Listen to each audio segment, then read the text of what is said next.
समुद्र की अनंत गहराइयों में जहां सूरज की किरणें भी मुश्किल से पहुंचती हैं, वहां की दुनिया एक रहस्य से भरी हुई थी। एक विशाल जहाज अपनी मंजिल की ओर बढ़ रहा था। उस जहाज पर एक परिवार भी सफर कर रहा था, पति पत्नी और उनका हाल ही में जन्मा नन्हा सा शिशु। माता पिता की आंखों में अपने बच्चे के भविष्य को लेकर हजारों सपने थे। नीला आकाश और शांत लहरें सफर को आनंदमय बना रही थीं, लेकिन किसे पता था कि यही लहरें जल्द ही उनका जीवन बदलने वाली हैं। रात का अंधेरा गहराने लगा, आसमान पर काले बादल छा गए। धीरे धीरे समुद्र की लहरें ऊंची उठने लगीं, जैसे कोई दानव जाग उठा हो। जहाज के कप्तान ने तूफान की चेतावनी दी, लेकिन तब तक बहुत देर हो चुकी थी। तेज हवाएं और ऊंची लहरें जहाज को झकझोरने लगीं। यात्री घबरा गए। जहाज हिचकोले खा रहा था। माई अपने नवजात शिशु को सीने से लगाए रो रही थी। पिता उन्हें बचाने की भरसक कोशिश कर रहा था। तूफान की ताकत के सामने जहाज टिक न सका। एक भयंकर झटका लगा और पूरा जहाज समुद्र में समा गया। चारों ओर सिर्फ पानी ही पानी था। कोई नहीं बचा, न मां, न पिता, न अन्य यात्री। पर नियति को कुछ और ही मंजूर था।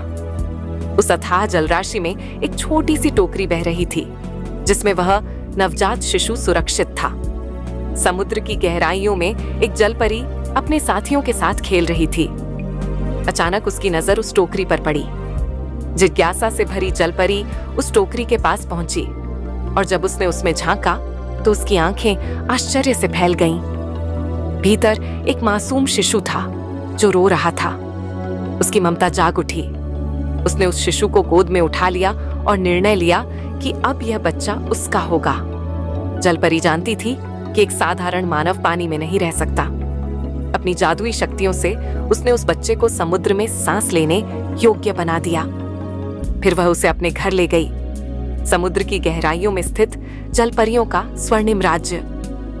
वर्ष बीत गए। शिशु अब एक नटखट चंचल लड़के में बदल गया। जलपरी ने उसका नाम नीर रखा। नीर को उसने अपनी संतान की तरह पाला। उसे समुद्र की भाषा सिखाई, मछलियों की, सीपियों की, व्हेल की, और यहाँ तक कि सबसे छोटे समुद्री जीवों की भी। नीर को समुद्र की हर गहराई का ज्ञान हो गया। वह डॉल्फिन के साथ दौड़ता, कछुओं की पीठ पर सवारी करता और शार्क तक से बिना डरे खेलता। समुद्र की लहरें उसके लिए घर बन गई थीं। नीर की दुनिया खुशियों से भरी थी। जलपरी उसे मनुष्य की दुनिया से दूर रखती थी, क्योंकि वह जानती थी कि वहां उसका कोई नहीं है। लेकिन नीर के मन में कभी कभी सवाल उठते। वह कौन था?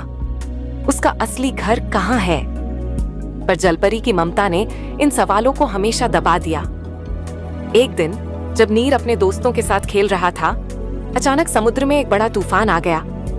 लहरें बेकाबू हो गईं। समुद्री जीव घबराकर इधर उधर भागने लगे।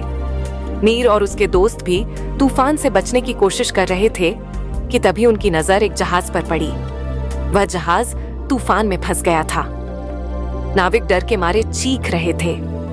जहाज लहरों में डगमगा रहा था और किसी भी क्षण डूब सकता था।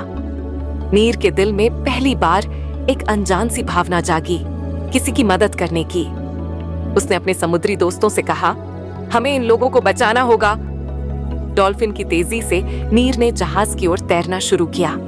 उसके साथ समुद्री कछुए, बड़ी मछलियां और अन्य जीव भी थे। नीर ने अपने दोस्तों के साथ मिलकर जहाज को सहारा देने की कोशिश की।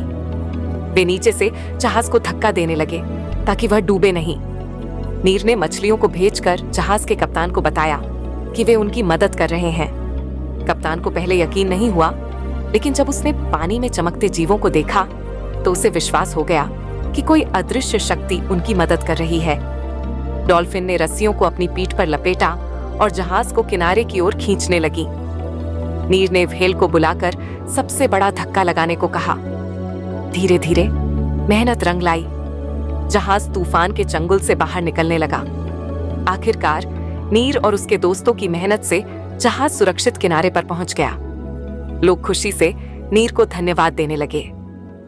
लेकिन जैसे ही नीर ने इंसानों की दुनिया को करीब से देखा, उसे महसूस हुआ कि यह उसकी जगह नहीं है। जहाज के लोगों ने उसे अपने साथ रहने का प्रस्ताव दिया, लेकिन नीर ने मुस्कुराकर मना कर दिया। उसका दिल अभी भी समुद्र में अपनी मां समान जल परी और दोस्तों के साथ था। नीर ने एक आखिरी बार उन सभी को देखा जो उसकी वजह से बच गए थे। फिर वह अपने दोस्तों के साथ समुद्र की गहराइयों में लौट गया, वहीं जहां उसकी असली दुनिया थी। आज भी जब कोई जहाज तूफान में फंसता है तो नाविक कहते हैं कि एक रहस्यमयी लड़का अपनी समुद्री सेना के साथ उनकी रक्षा करने आता है। शायद नीर अभी भी समुद्र की गहराइयों में है, अपनी जलपरी मां और दोस्तों के साथ अपने अनोखे और साहसिक जीवन को जीता हुआ। अगर आप ऐसी कहानी और देखना चाहते हैं तो हमारे साथ बने